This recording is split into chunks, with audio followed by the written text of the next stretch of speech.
Mes chers amis, la dernière fois, nous avons parlé de la responsabilité civile. La responsabilité civile qui a un fondement sur cet article qui nous dit tout fait quelconque de l'homme qui cause à autrui un dommage oblige celui par la faute duquel le dommage est arrivé à réparer. Donc, qui casse paye. Il y a le fondement de cet article, c'est-à-dire nous allons avoir un fait, il va y avoir un dommage et un lien de causalité entre le fait et le dommage, ce qui emporte la responsabilité de l'auteur. On ne revient pas sur ce cours, mais à côté de la responsabilité civile, nous avons ce qu'on appelle la responsabilité pénale.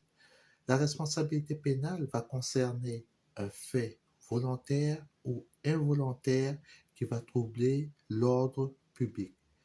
Il va s'agir d'une responsabilité personnelle et individuelle qui ne peut jamais être couverte par une assurance, ce qui signifie tout simplement que je ne peux pas du tout m'assurer contre un fait volontaire ou involontaire qui va troubler l'ordre public. Aucune assurance ne va dire je vais tuer parce que je suis assuré, je vais brûler un feu rouge parce que je suis assuré.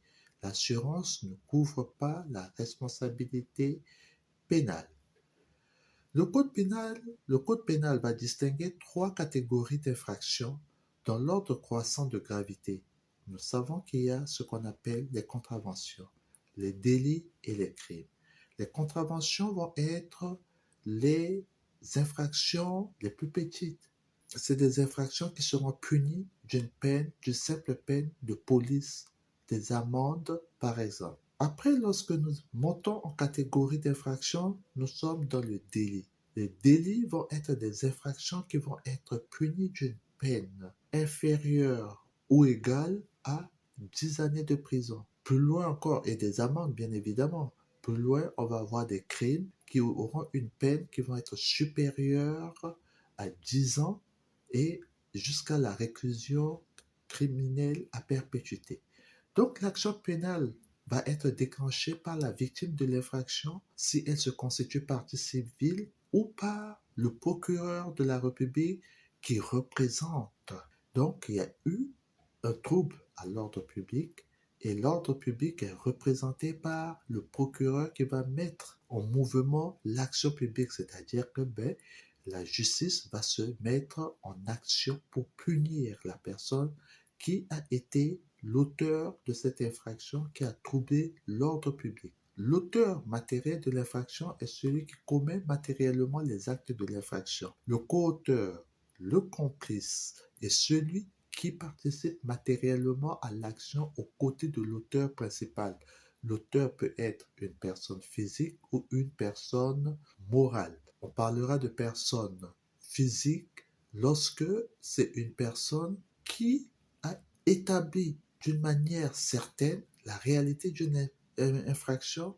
Donc le juge pénal doit choisir une sanction. La peine applicable va dépendre de la qualification de l'infraction en crime, délit ou contravention. Une personne physique ou une personne morale, en droit, une personne physique est une personne humaine qui jouit des droits et des devoirs. Une personne morale va être une entité juridique abstraite dotée de la personnalité juridique, c'est-à-dire par exemple une association que nous créons et cette association peut commettre une infraction pénale.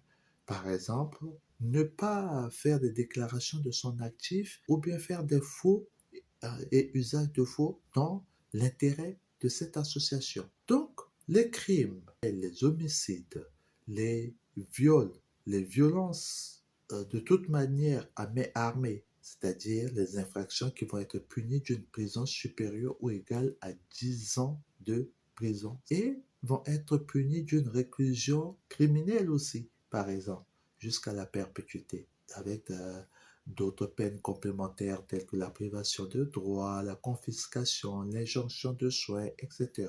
Les délits, par exemple le vol. Un autre exemple, l'escroquerie, le délit d'ordre fiscal, la discrimination, le non-respect des règles de sécurité, ainsi de suite.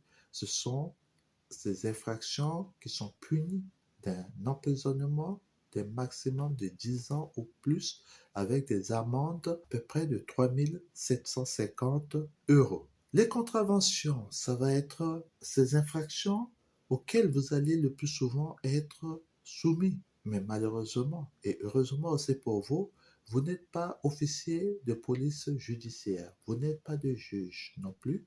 Donc, votre champ d'action va se limiter à faire ce qu'on appelle la conciliation ou la médiation entre les locataires et quand ça vous dépasse, il appartiendra à la personne qui est lésée, à la personne qui se plaint de se porter partie civile et de saisir la justice pour que la justice puisse se mettre en mouvement et trouver une solution, c'est-à-dire appliquer des peines. Mais il ne vous appartient pas de conseiller au locataire d'aller déposer plainte. C'est son libre arbitre. C'est lui qui doit décider s'il doit le faire ou pas.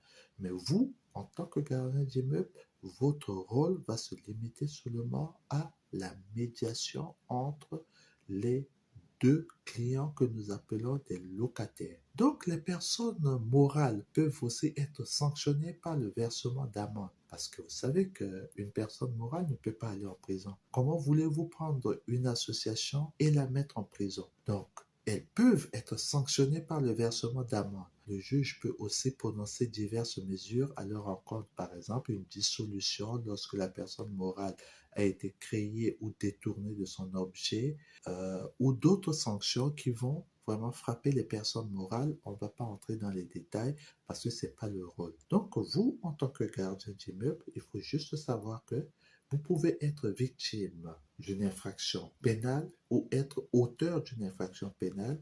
Dans ce cas, vous allez être cité devant la juridiction pénale. Quand on dit pénal, il faut avoir à l'esprit ce qu'on appelle peine. Pénal égale peine. Vous serez cité devant un tribunal ou vous pouvez aussi déposer plainte auprès des services des polices judiciaires qui vont effectivement étudier la plainte, mettre à la disposition du procureur de la République qui va transmettre au juge d'instruction et la personne qui a commis une infraction contre vous va être convoquée devant le tribunal, la juridiction pénale. Parce que dans la juridiction pénale, vous allez avoir la cour d'assises qui va juger les crimes. Vous allez avoir le tribunal correctionnel qui est compétent pour juger les délits et le tribunal de police que vous ne devez pas confondre avec la police des polices qui est une entité chargée de faire des enquêtes sur des infractions ou même sur des abus qui vont être commis par des policiers. Donc le tribunal de police dont nous parlons, ce n'est pas la police des polices qui va faire une action administrative, des enquêtes administratives. Après, il faut savoir aussi que les mineurs, parce que dans la population que vous allez gérer, il y a aussi les mineurs. Donc, le code pénal pose le principe de l'irresponsabilité pénale absolue des mineurs de moins de 13 ans. Ils ne peuvent faire l'objet que de mesures de protection, de surveillance et d'éducation. Les jeunes qui sont âgés de 13 et 18 ans sont présumés irresponsables, mais peuvent toutefois faire l'objet d'une condamnation pénale lorsque les circonstances et la personnalité du délinquant le justifient. Des sanctions pénales peuvent alors être prononcées à leur encontre. Donc, sur le patrimoine que vous allez gérer, forcément, vous ne le souhaitez pas.